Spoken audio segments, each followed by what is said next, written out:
Amen. Magandang gabi po sa ating lahat. Salamat sa Panginoon sa gabi pong ito na tayo po ay makapag-aral ng salita ng Diyos. And kung meron po tayong mga Bible, buksan po natin sa Romans chapter number 6. At ngayong gabi pong ito, ang pag-aaralan po natin is verse number 14 and verse number 15.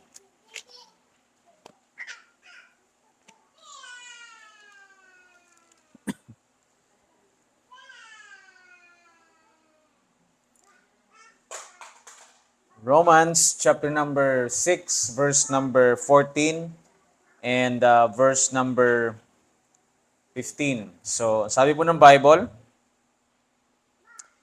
"For sin shall not have dominion over you, for ye are not under the law, but under grace. What then shall we sin? Because we are not under the law, but under grace? God forbid." Tayo po ay manalangin. Dakilang Diyos na makapangyarihan sa lahat. Salamat, Panginoon, sa gabing ito na pinagkaloob niyo po sa amin. Salamat, O Diyos, sa inyo pong kabutihan. Dalangin ko po, Diyos, na ikaw po ang manguna po sa bawat isa po sa amin. At ikaw, Panginoon, ang mabigay po sa amin ng heavenly wisdom, knowledge, and understanding. At Lord, ikaw po ang magpalambot na aming puso para tanggapin ng katotohanan, ang exhortation, admonition ngayong gabi pong ito, Panginoon, ang sa ganun makatulong po sa amin, sa aming pong buhay bilang isang Kristiyano. Patnubayan niyo po kami, Panginoon, at ikaw po mabigay po sa amin ng um, peace of mind ngayong gabi pong ito, O God. Lord, ikaw po ang mag-hide sa akin behind thy words so that your word will be remembered, O God. Thank you for dying on the cross for sins, was buried and rose again for our justification. In Jesus' name I pray. Amen at amen. So muli, magandang gabi po muli sa ating lahat. And yung ating pong pag-uusapan po ngayong gabi is that sin shall not have dominion over you. Amen? So mga kapatid, isang bagay po na dapat nating maintindihan is that nung tayo po ay naligtas, okay? Nung ikaw po ay naligtas, nung ako po ay naligtas, the moment we got saved po mga kapatid, is that sabi po ng 2 Corinthians chapter number 5, verse number 17, "So therefore, if any man be in Christ, he is a new creature. All things are passed away. Behold, all things are become new." So, mga kapatid, isang bagay lang po ang dapat nating maintindihan na ang lahat ng bagay po mga kapatid ay nagbago na. So isang bagay mga kapatid na tayo po ay isang Kristiyano, ay isang bagay po na nagbago po sa atin is that hindi na po tayo under sa dati po natin kung ano po tayo mga kapatid. Meaning mga kapatid, ang sabi po dyan that all things are passed away, lahat mga ng all things kung ano man tayo mga kapatid is it should be passed away. And then all things are become new. So mga kapatid, dapat nating maintindihan na tayo po ay naging Kristiyano, na tayo po ay naligtas. So mga kapatid, para po tayo nasa bagong management or bagong authority. Now for example po mga kapatid, pagka ang presidente po ng bansang Pilipinas ay nagbago, so meaning parang nagbago po yung under ng authority po natin. So, dati we are under the authority ang ating presidente is si Duterte, ngayon po ay si Marcos. So, by time mga kapatid, is that it changed. But tayo po mga kapatid, bilang pong isang Kristiyano, we have to understand na nasa ilalim po tayo ng bagong authority or management or sa atin pong buhay po mga kapatid. So mga kapatid, ito po ay isang bagay na mag-establish po sa atin ng bago pong authority because we are new. We put under the body, we put and being part in the body of Christ. So mga kapatid, kapag may bago pong leadership, like for example, in our country, may marami pong mga possibilities and potentials na for improvement and change on something or pwedeng wala rin magbago. But usually po mga kapatid, kapag nasa bago po tayong authority, kapag nasa bago po talagang management, there's something that a potential na we could be changed under sa bago pong leadership or management.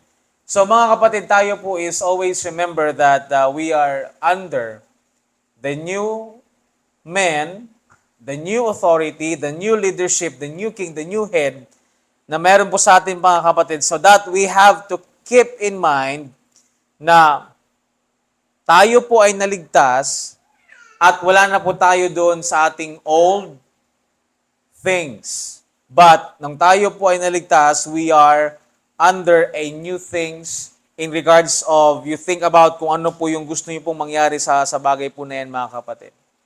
So, when we are under in the new authority or new management po mga kapatid, then we have to understand as well na dapat nating intindihin yung mga bagay na may nagbago din.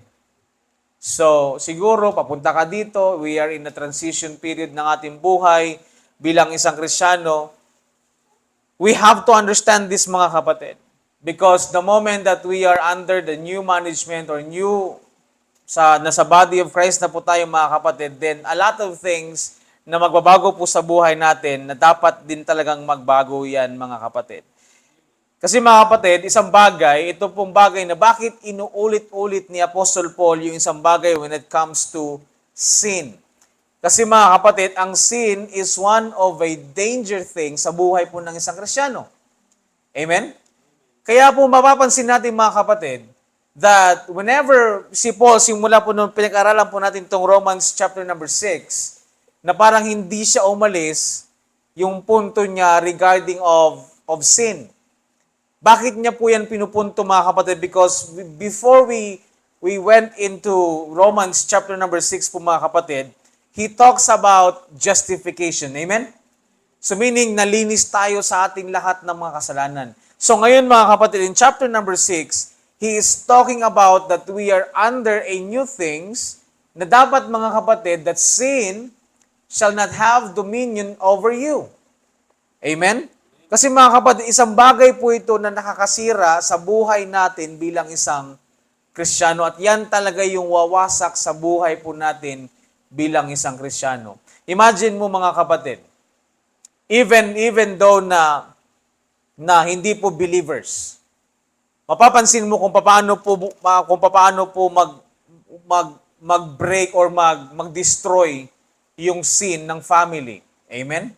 Halimbawa mga kapatid sa family, yung father or yung mother nag-cheat. And we know that committing adultery or fornication is sin. And makita natin mga kapatid that thing po mga kapatid is a lot of houses or a lot of home and families has been or na-destroyed ng kasalanan na yan mga kapatid. Amen? Imagine these things are in the unbelievers po mga kapatid. But even in the life of the unbelievers, that hindi pa po sila na save or hindi pa po na justified or hindi pa napatawad yung kasalanan, but you can see that sin can destroy the families. Amen? Sin can destroy a person or a personal po mga kapatid. Halimbawa mga kapatid is that you commit murder. Siyempre, saan ka pupunta? Basically is that hahatulan ka ng law na makukulong ka for how many years? Amen? Nag-rape yung isang tao. You can see it mga kapatid that sin is going to destroy our lives. At ngayon mga kapatid that we jump into something that after that we believe that Jesus Christ died for sins, was buried and rose again po mga kapatid, then we are under the new management or new authority or whatever you can call it po mga kapatid, because we are part of the body of Christ. So ngayon mga kapatid, inuulit-ulit ni Apostle Paul yung bagay po na yan kasi nga mga kapatid, it is basically dito po tayo nanggaling at ito po yung sisira ng buhay nating bilang isang Kristiyano. Amen? Imagine mo mga kapatid, how would a pride will destroy you? Okay, sabi natin, dyan na lang tayo sa pride. yung pride na lang yung pag-usapan natin. How would pride would destroy somebody? Kasi mga kapatid, kapag may pride ka, ang iniisip mo lang yung sarili mo yung tama. Pag may pride ka, wala kang nakikitang ibang mali, kundi sila mali, ikaw yung tama. At hindi mo gagawin yung mga bagay na gustong gawin, gustong ipagawa sa iyo. Even the Bible, magiging hindrance yung pride yung pride po sa puso natin, magiging hindrance na mas maintindihan po natin yung salita ng Diyos. But mga kapatid, pride is the thing kung paano po na nangyari yung mga bagay-bagay sa atin pong buhay po mga kapatid. And we know that. Kasi nga mga kapatid, every one of us, we have pride. Amen? Lust of the eyes, lust of the flesh, and pride of life. Kaya mga kapatid, if we cannot control our pride in our life, mahihirapan po tayo mga kapatid. Sabihin natin, Pastor, hindi naman ako gumagawa ng kasalanan na to, kasalanan po na yan. But again, the Bible says, yung sinabi niyang sin is generalized. Amen? For sin shall not have dominion over you. So whatever sin it is po mga kapatid, na nagdo-dominion po sa atin mga kapatid, whether it is fornication, whether it is this, or whether it is that, or pride mga kapatid, then Paul says, hindi po dapat mag-dominion po sa atin to mga kapatid. Amen? And that is why mga kapatid, even in Ephesians chapter number 4, Paul's talk about that a brother or yung brethren po mga kapatid, in verse number 32, that mapagpatawad dapat tayo, dapat malambot yung ating puso. Amen? Kasi kapag tumigas yung ating puso mga kapatid, meaning prideful. Diba? We know that sometimes, mga kapatid, it is hard to forgive and it is hard to forget. But we need to understand, mga kapatid, that it is something that is pride. Amen? So, kung yung pride yung mag-dominion po sa ating buhay po, mga kapatid, then it can destroy our life as a Christian. And this is a wonderful reminder from Apostle Paul po mga kapatid. Christians, believers, this is a great reminders and admonition of Apostle Paul to us. At lagi po natin tatandaan ito mga kapatid that sin shall not have dominion over us. Amen? I know mga kapatid, we cannot live perfectly in this time. And I know some of us, we are always fall short. Pero mga kapatid, just think about this, na hindi naman sinabi ni Apostle Paul na mamuhay kang perpekto, but ang sinabi niya, wag mag-dominion yung sin over us. For sin shall not dominion over us, for we are not under the law, but under grace. Amen? We are not under the law, but under grace. At sasabi niya mga kapatid, what then shall we sin because we are not under the law but under grace? So may mga ganung bagay din po mga kapatid, but mamaya pag-uusapan po natin yan mga kapatid. So mga kapatid, ang isang tao na dapat hindi po mag-dominion po yung sin sa kanila, because mga kapatid, ngayon po is we are under the new authority or new age or new management. Hindi na po tayo nasa ilalim po ng batas, but we are under grace. According to Romans chapter number 3, verse number 19, makikita po natin dyan mga kapatid, nang sinabi po dyan, now we know that what things soever the law saith, it saith to them who are under the law, that every mouth may be stopped, and all the world may become guilty before God. So makita nyo mga kapatid, yung point ng law is that sin would establish guilt, and it provides nothing in its time. So imagine, for whatsoever the law saith, it saith to them under the law, that every mouth may be stopped, and all the world may become guilty before God. Kaya mga kapatid, sa panahon po ng batas, nagbigay ng Panginoon ng batas po mga kapatid, so that lahat po ng ginagawa, pagkamali, pag nandun sa batas sabing bawal, then hindi mo dapat gagawin. But that's the law established in us, na tayo po ay ang tao po ay makapag-feel ng guiltiness sa kasalanan po mga kapatid. And until now, it happens. Amen? Siguro meron talaga mga tao na siguro makasabi tayo sa sarili natin na may puso ba talaga yan? Nagawa niya yung bagay na yan? May talaga bang may damdamin yung tao na yan na grabing ginawa niya? Pero mga kapatid, because that's the thing. Yung na-establish po sa atin before this dispensation of the grace of God happened, nag-establish po yung law so that people would feel o maramdaman nila that pag nagkasala talaga sila, guilty ka. Amen?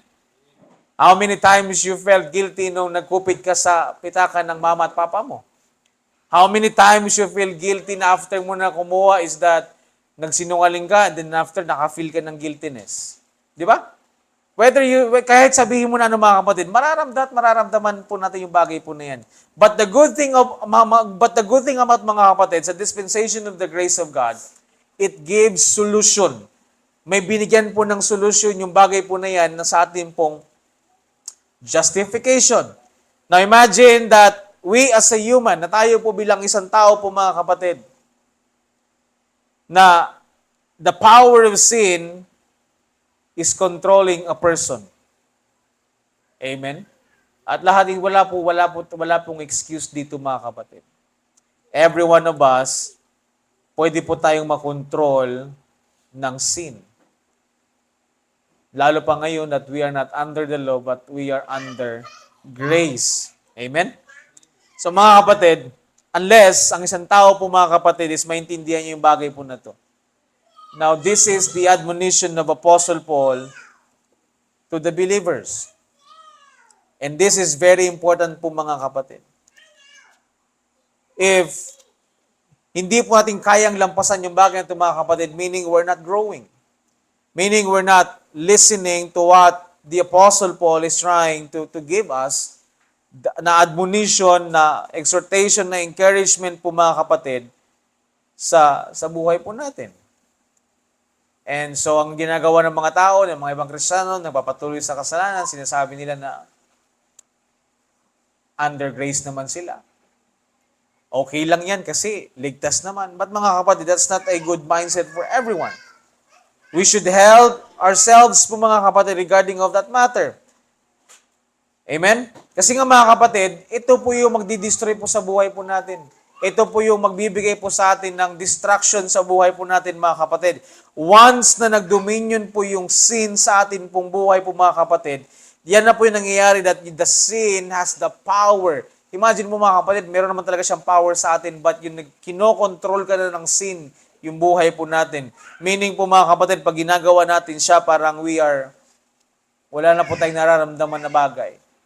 There's nothing convictions na nagkukonvict po sa atin mga kapatid. Because what? Nakasanayan na po natin gawin, na we're used to do the things na ginagawa po natin mga kapatid. Meaning, binuhay po muli natin yung old nature po natin mga kapatid. So this is a good reminder mga kapatid sa panahon po natin ngayon that makita po natin as the world na parang padilim ng padilim, pasama ng pasama. This is a good reminder from Apostle Paul that sin shall not have dominion over us po mga kapatid. Over you, over in me. Mamuhay tayo, pilitin natin mga kapatid. I believe by the grace of God we can do it. Kasi nga mga kapatid, we are saved. And if we are saved po mga kapatid, then the righteousness of God should reign in us. Amen? So yun po talaga dapat na mangyari sa buhay po natin mga kapatid. Because mga kapatid, we understand that the gospel of God provides sa bagay po na yan sa present age na ito mga kapatid. So, ang mangyari mga kapatid, in this age, sa panahon po ng grace, yung pag-reign po ng sin is over. Because the good thing about mga kapatid, the moment we get saved, ano po nangyari po sa atin? We are forgiven in all our trespasses.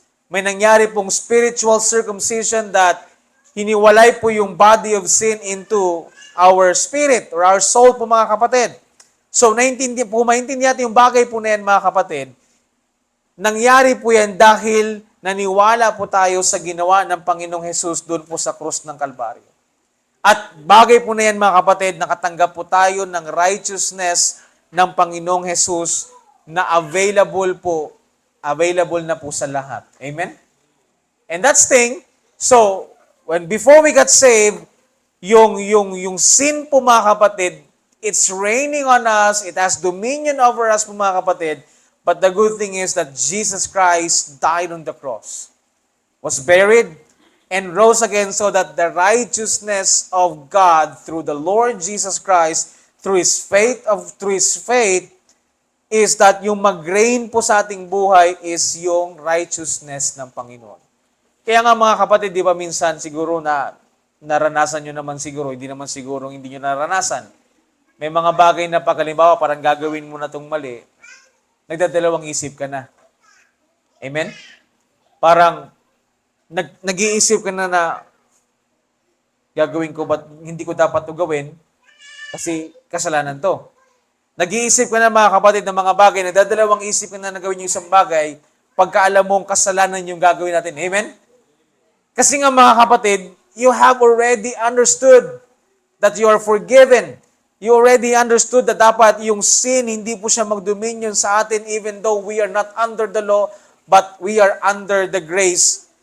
Period po mga kapatid. Amen?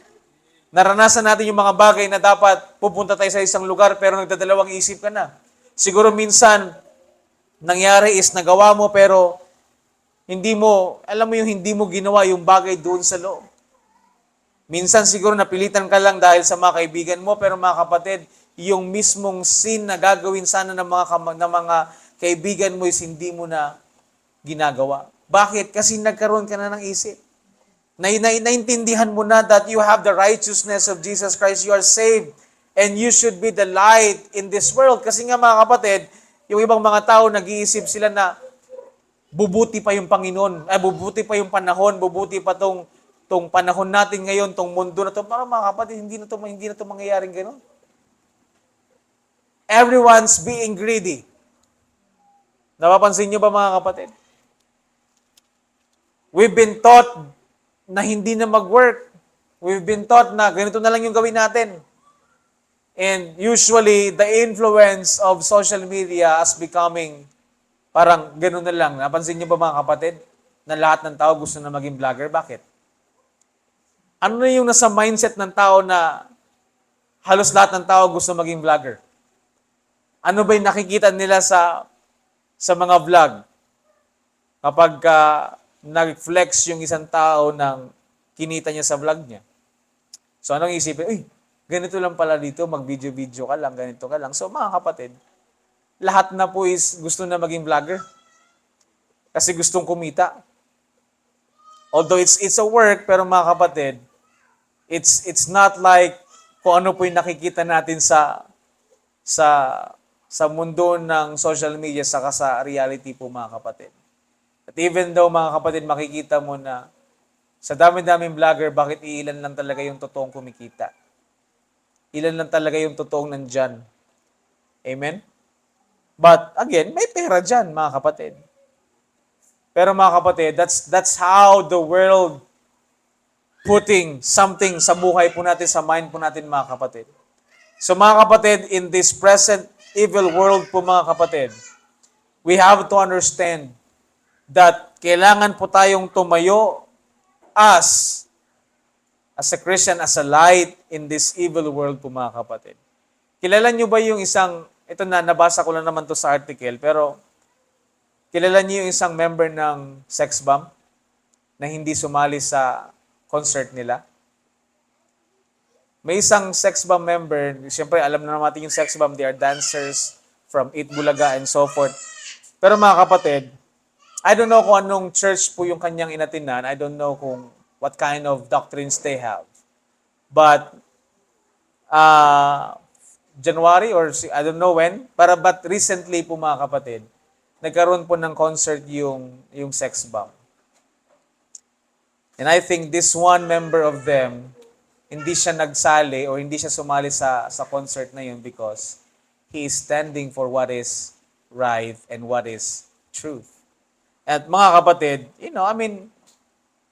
makikita mo kung paano siya tumayo. And I don't know what doctrines and belief he had, but I was so amazed na hindi niya talagang tinayuan niya mga kapatid yung bagay na yan.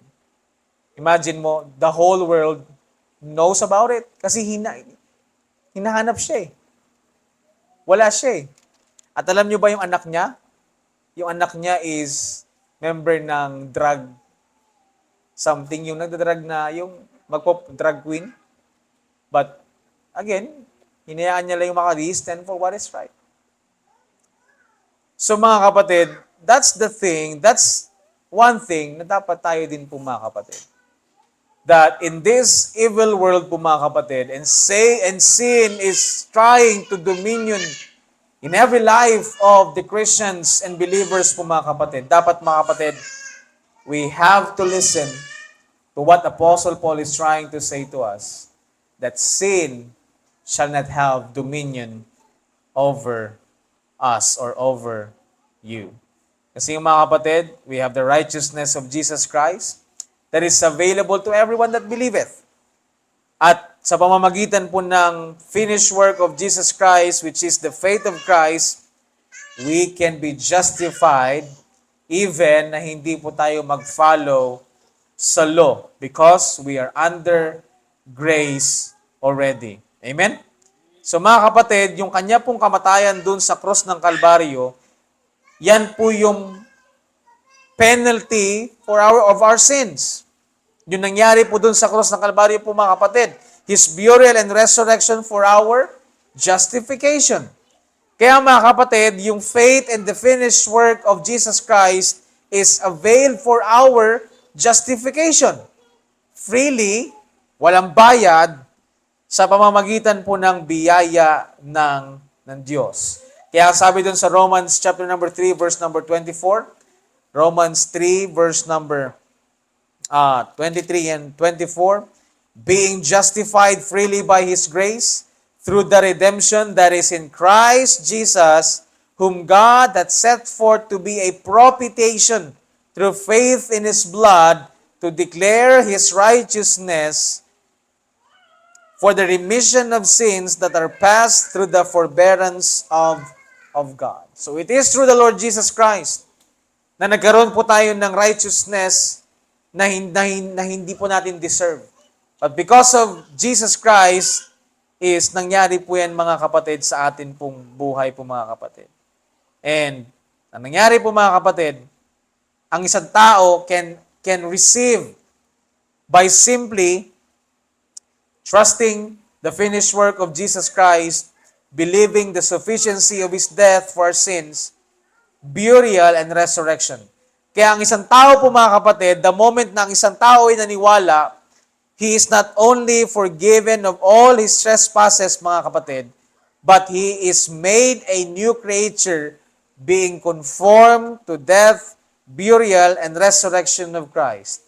So ang believer po mga kapatid is not supposed to serve sin because he is free from sin to serve God. Amen? Kaya mga kapatid, imagine your life if sin yung nagdodominion sa buhay po natin. Imagine your life po mga kapatid. Imagine your life, we as a Christian, tayo po isang Kristiyano, then ang mangyari po mga kapatid, yung sin po yung nagdodominion po sa atin. Ano po kaya mangyayari sa buhay natin mga kapatid? Na ang kasalanan po yung nangingibabaw sa ating buhay. Unang-una mga kapatid, hindi mo magagawa yung kalooban ng Panginoon. Pangalawa po mga kapatid, we as a human being na we should sanctify ourselves every day in our life. Hindi mo yun magagawa. Kasi mga kapatid, ma-pride na po tayo. And third, kapag nabigyan tayo ng mga advice in regards po mga kapatid, masyado nang madilim yung parang na-block na po tayo ng mga bagay, parang wala na. Nakapiring na po tayo mga kapatid, meaning yung sin na po yung kumokontrol po sa atin. And the moment you get used to it, ano po mangyayari mga kapatid? Pwede pong masira yung atin pong buhay. At mga kapatid, niligtas tayo ng Panginoon sa kasalanan, hindi para magpakasala. Amen? Which is yan po yung mindset ng ibang tao po mga kapatid. Na since when I was back 10 years ago or before, walang pakialam po mga kapatid yung parang yung mga Kristiyano paros walang pakialam sa buhay nila. That they don't have, parang wala po silang wisdom kung paano po nila dalhin yung kanila pong buhay bilang isang Kristiyano. Nakakalungkot po yun mga kapatid. Kasi nga, yung sin na po yung nagdo-dominion po sa atin. Yung sin na po yung nangingibabaw po sa buhay natin. So how can the wisdom of God works on us? And how can the Holy Spirit na mag-work po sa atin when He says that, di ba, grieve not the Holy Spirit of God whereby you were sealed unto the day of redemption? So how can the Holy Spirit work? Kaya minsan mga kapatid, nagtatanong po ang isang Kristyano tatanong, Pastor, bakit hindi po ako lumalago? Nagpipray naman ako na lumago ako. Bakit nga ba? Baka mas nag-dominion yung sin po sa atin po mga kapatid, hindi po yung biyaya po ng Diyos. Or maybe mali po yung mindset natin mga kapatid in things that kung ano po yung kailangan po natin gawin. Amen? Remember this mga kapatid, that this is one of Apostle Paul admonition to us.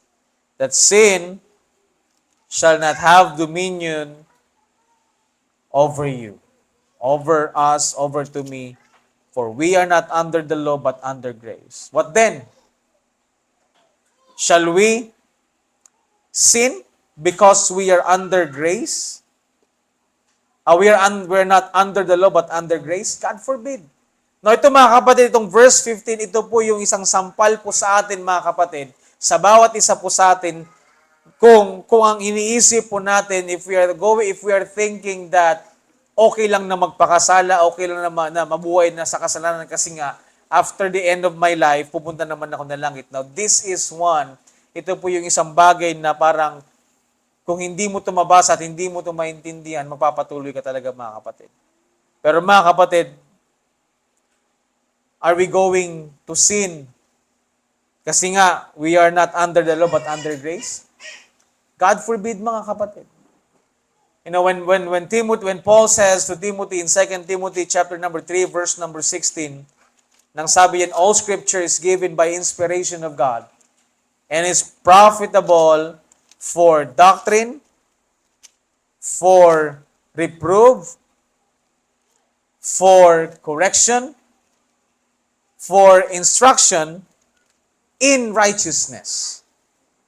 Sa inyo mga kapatid, yung scripture is profitable for our doctrine, for our reproof, para mabago po tayo mga kapatid.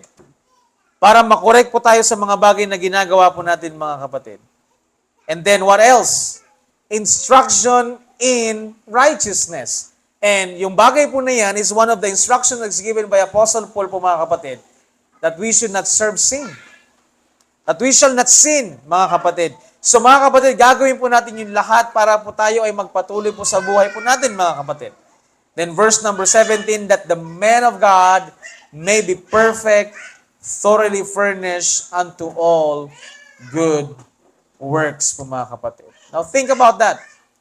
Think about what Paul says in that verse and also in verse number 15. Na kung tayo po ay magpapakasala kasi nga hindi tayo nasa ilalim ng batas. Kasi siyempre pag nasa ilalim ng batas, alam natin kapag nagkasala ka, merong consequence kaagad. Na imagine mo mga kapatid, sila Ananias tsaka si Sapphira po mga kapatid. When they kept back and they lied to Holy Ghost, nagkaroon po sila ng judgment right away. Kasi ano ba yung instruction sa kanila mga kapatid? Sold all their possession at idalahin po yan sa apostles' feet.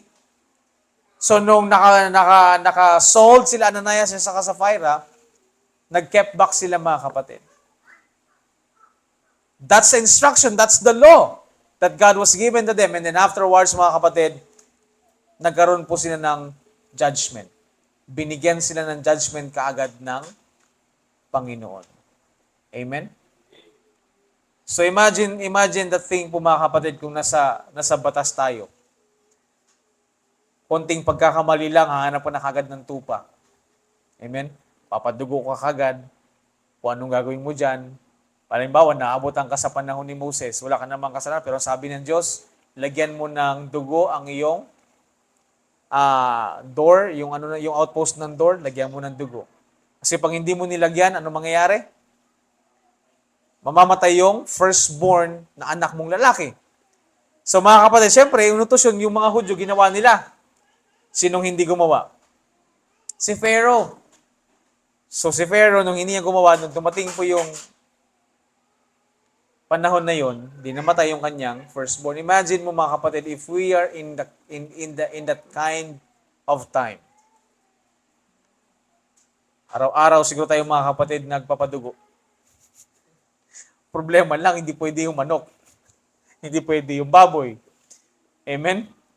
So hahanap pa talaga ng mga kapatid, you imagine our life that God is freed us from that kind of thing. Kaya lang mga kapatid, pagdating naman natin sa panahon ngayon, nagbago na naman din yung mindset ng mga tao. Na okay na lang ako magpakasala kasi nga, mamatay lang naman din ako, langit naman ang punta ko. Pero mga kapatid, that's not a good mindset. Hindi mo kailangan magpakasala para lang sabihin mo na ang grace nag-a-abound po mga kapatid. Just always remember that it is good na mamuhay tayo ng tama mga kapatid. It is good na mamuhay ka ng wala kang kasalanan. Amen? So mga kapatid, let's take this a good reminders for every one of us regarding of this matter, that sin shall not have dominion over you. Remember mga kapatid, we are set free to serve God. We are a new creature in Christ. Pero mga kapatid, you think about a lot of Christian na yung kasalanan yung nagdo-dominion po sa kanila. So remember, what dominion over us? Tignan natin mga kapatid yung buhay po natin. And remember the simple truth po mga kapatid, that believer is under the authority of Christ. At hindi po natin kailangan bumalik sa kasalanan, which is our old nature, para lang i-prove po mga kapatid na mag-a-abound ang biyaya ng Diyos sa buhay po natin. Amen? Magpatuloy po tayong mga kapatid na gumawa ng tama. I-stand po natin yung ating buhay na meron pong katuwiran. Amen? Magpatuloy po tayo sa ating buhay na naglilingkod ka sa Diyos, nandito ka sa church, gumagawa ka ng tama, paglabas mo mga kapatid, ipagpatuloy mo yung paggawa ng tama dahil sa Diyos po yan. Amen?